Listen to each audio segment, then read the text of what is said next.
She dipped the freshly picked acacia flowers in a little batter and tossed them into the pan. The fragrance of the acacia flowers instantly filled the air.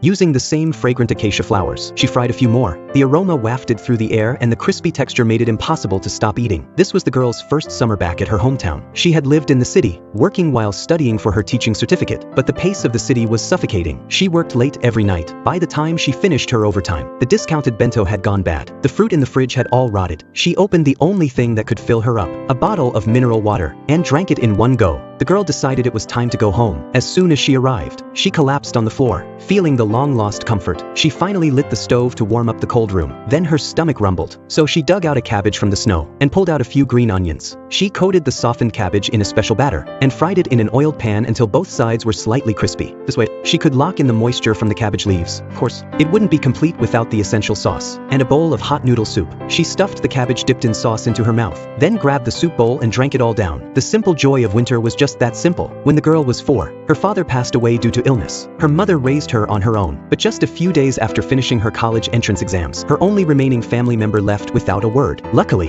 there were 2 childhood friends in the village. Although they hadn't been in contact during the years she was away, as soon as they met, they jumped in to help with the work. This deep friendship deserved to be treated well. She took a pot of red beans, added water to cook them, then ground glutinous rice into fine powder. Once the red beans could be easily mashed, it was ready. She quickly blanched spinach in boiling water, then soaked a few dried gardenias. Soon the water from the gardenias turned color. The blanched spinach also produced a natural pigment. This would give the glutinous rice more flavor. She lined the steaming tray with paper and sprayed oil on it, layered the various glutinous rice powders, and topped it with mashed red beans. Then placed it in the steamer. After 20 minutes, a colorful cake full of childhood memories was ready. Living alone in the village, everything had to be done by hand. After chopping firewood, she was sweating heavily. At this moment, a cup of homemade rice wine would be so refreshing. She poured the wine over the steamed rice, added a cup of water and stirred well. This made her think back to the night she drank with her mother when she was young. At that time, she curiously tasted the rice wine in her mother's cup. It was sour and bitter. She continued to pack the mixed rice into bottles, then poured in enough water to cover the rice, and sealed the bottle. After fermenting overnight, the rice would float to the top. This meant the starch in the rice had fully converted into sugar, and the yeast had released its flavor. She poured the liquid through a strainer, then transferred it into a bottle for storage. A perfectly sweet rice wine was ready, and this joy couldn't be enjoyed alone. She called 2 friends over, pairing it with some simple dishes.